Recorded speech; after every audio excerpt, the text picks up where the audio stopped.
Alright, so we're checking out another EdgeTX radio. This is from a new company called FATFISH. This is the F16.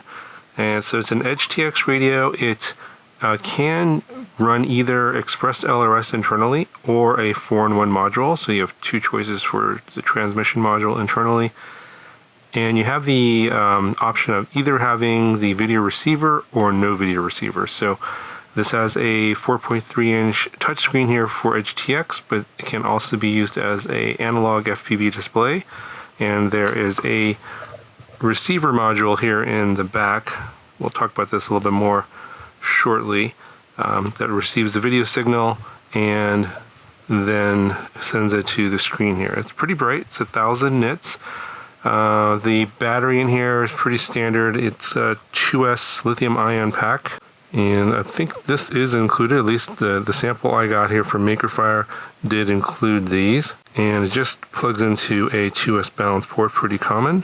Apparently there's a larger 6,200 milliamp hour 2S like LiPo pack that'll fill up this whole bay. I saw a picture of that, but I did not see if that was for sale on Makerfire or not. So right now the video receiver module is inside the GR module bay. This is a standard GR module bay, so you could use external Express LRS receiver modules or a Crossfire micro module or any other type of module that's going to fit in here that uses a standard JR bay. Got your handle here in the back, and you got some rubber grips here on each side. It does provide pretty decent grip for holding the radio. So this is about 680 grams without the battery and without the video receiver module. But with the battery and with the receiver module, it's going to be almost 800 grams, like 795 grams on my scale. On the top here, you have your, I forget what it's like, Moxon antenna for the internal Express LRS module. Mine has the Express LRS module inside here.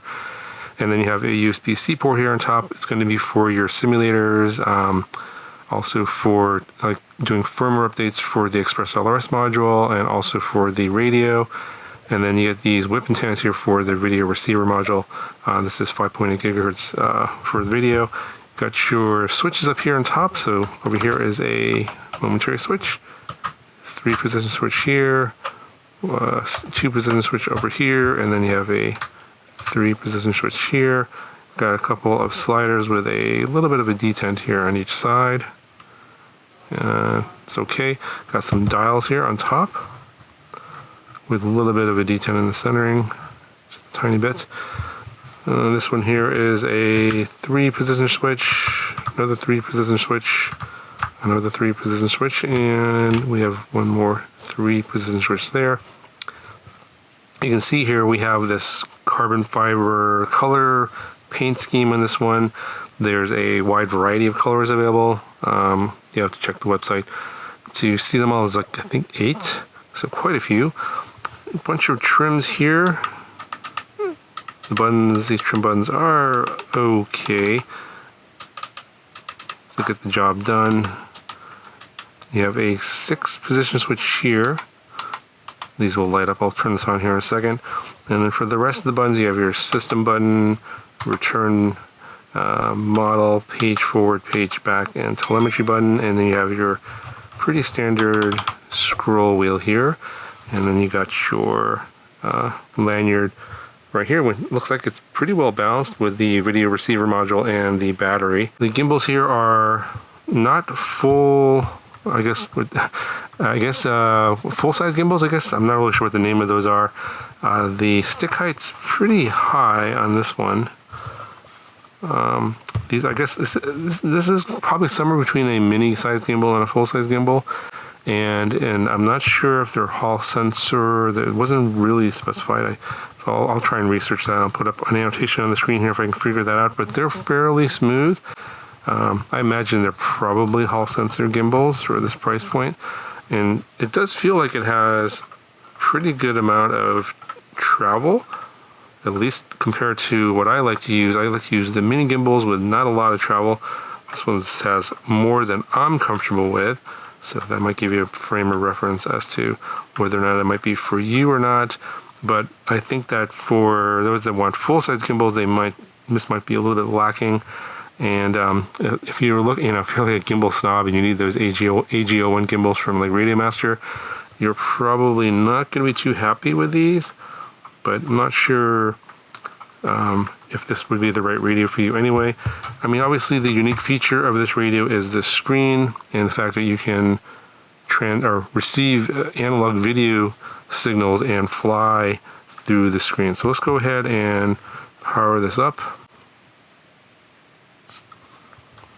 Welcome to EdgeTX. It's running 2.10 of EdgeTX, and it says self-build, and that's probably some sort of custom build. So when you first look at the screen here, everything seems to look normal, but when you go into the system menu here, again, everything seems to be normal. For example, you can go into Express ELRS. Everything's in English, looks all fine and dandy, but when you go out, let's go all the way out here, and if we hit the model menu here, when you go into the EdgeTX stuff here, everything's in Chinese, and I haven't figured out a way to switch it to English. Obviously the sound pack on this one is in English, and so I'm a little confused as to why all the menus are still in Chinese. I'm pretty sure it's probably there's somewhere to switch it to change display language for the EdgeTX stuff to English from Chinese, but I haven't been able to find it yet. So if someone knows where that is, please let me know down in the comments. I'd appreciate that.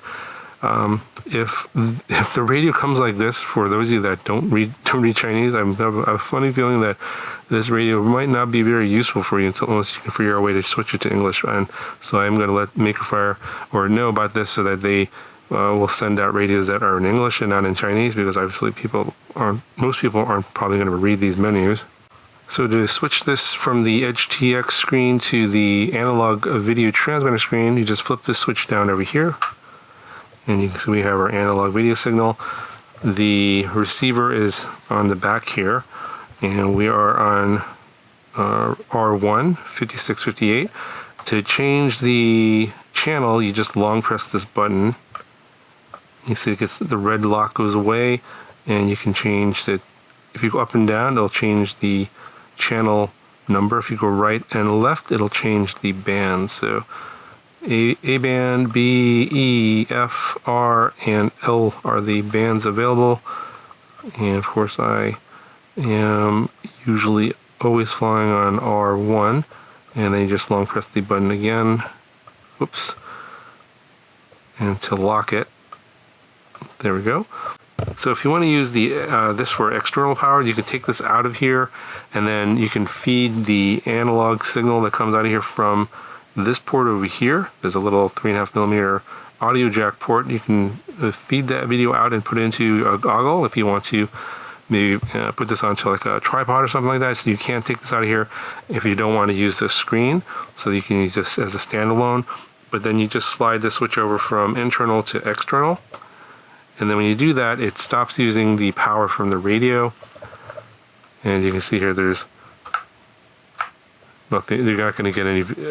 Basically the video receiver is off, and you're not going to get anything here. So if you want this to receive this signal and you want to have this on, switch this over to internal. This will go ahead and power up. There we go. And let's go ahead and plug in something, and I'll show you what that image looks like. Signal critical. And I do have that already bound via Express ELRS. And you can see here what that video signal looks like. The screen is a 1000 nit screen, so that should be okay for outside. Probably you want to stand under a tree, a little bit of shade. If you're in direct sunlight, it is a glossy screen. There's gonna be some reflections and stuff. So you may want to have like a sunshade or something just to give it a little bit of protection from the sun. But it's a pretty decent screen in terms of latency. I've been able to fly through it no problem, at least indoors for tiny whoofs. So I haven't noticed any latency or anything like that. But again, you're flying through a monitor, and a lot of people aren't able to fly through a monitor. So I'm not exactly sure if this is going to be right for you. I think in their product page, sort of marketing promotion materials, they were showing this as like people that were flying airplanes, I believe. So for fixed wing, this is going to be totally fine. and actually might not be a bad option because you'll be able, instead of like, I think some fixed wing pilots will have like a transmitter with a monitor attached to this lanyard hook here, and then have like a screen here like this, but it's all built into one radio. So that might be a pretty good option. But yeah, in terms of latency, I didn't notice any issues. The screen is nice and bright. The receiver seems to work pretty well. It's going to be hard to say, hard to show you because it doesn't record. There's no DVR on this receiver, so it's kind of hard to show how well the receiver works. It also depends on what kind of antennas you use. So you can't obviously swap these antennas out. It is a dual diversity receiver, so I'm not sure if I pointed that out here. There's two antennas, and there's a 1 and a 2 there. It shows you the signal strength on each of those, and it actually gives you a number there, 54, 52.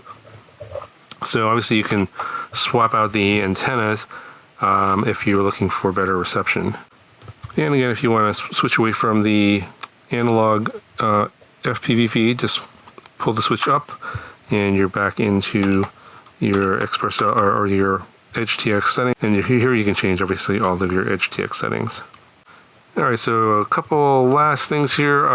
Forgot about to mention the stuff on the bottom. Another USB-C here, the USB-C port on the bottom here, kind of like what Radiomaster does with their charging port on the bottom. So the top port does not do charging. It's going to be for like your simulators and any kind of data exchange or firmware updates. But this one here is for charging, and it does do quick charge 3.0, and it will go up to 18 watts, I believe. You get a 1 gigabyte micro SD card that's included, and this is the trainer port. Overall, the build quality, I would say, is decent. It's not quite as nice as Radiomaster. It's, I would say, in line with what Jumper produces. All the buttons and everything click fine. Everything is, in terms of fit and finish, seems okay. This isn't going to be a top level radio in terms of build quality, if that's what you're wondering about. But it is, $200. Just come with the video receiver and the screen. It's kind of a unique radio overall. So obviously it's kind of for a particular type of pilot. I don't think it's going to be for everybody. Now, for me personally, I think it's, not something I would use as a daily driver because it is really heavy with the radio receiver and the big battery. It's a big radio. I think I may just use this as a bench radio for obviously testing analog video stuff, because it does make it very convenient to just flip the switch and then boom, you have your analog video there. I think for me personally, it's going to make a pretty nice bench radio for that purpose. It would be nice if they could make a version of this where you could feed some sort of a digital signal into this, like an HDMI signal. That would be pretty nice. Might be more useful maybe for using it with Walksnail or an HD0 VRX, something like that. But yeah, who knows? This is the first of this kind. It's kind of unique that we've seen. So we'll have to see how people sort of feel about this and whether or not they will make newer or updated versions in the future. So I don't plan on making too much content on this. I'm not really sure who this is going to be for. So if you think it's for you, let me know in the comments below and as to why.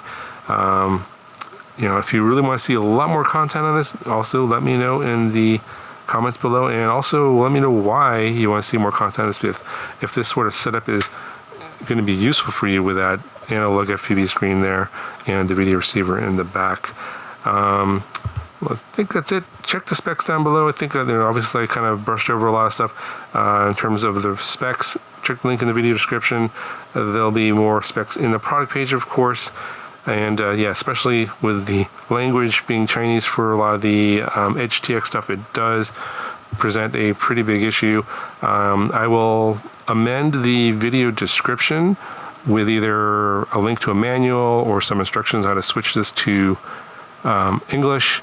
If at some point I figure that out, I'll add that down in the video description as well. Anyway, that's going to do it for this video. Talk to you guys in the next one.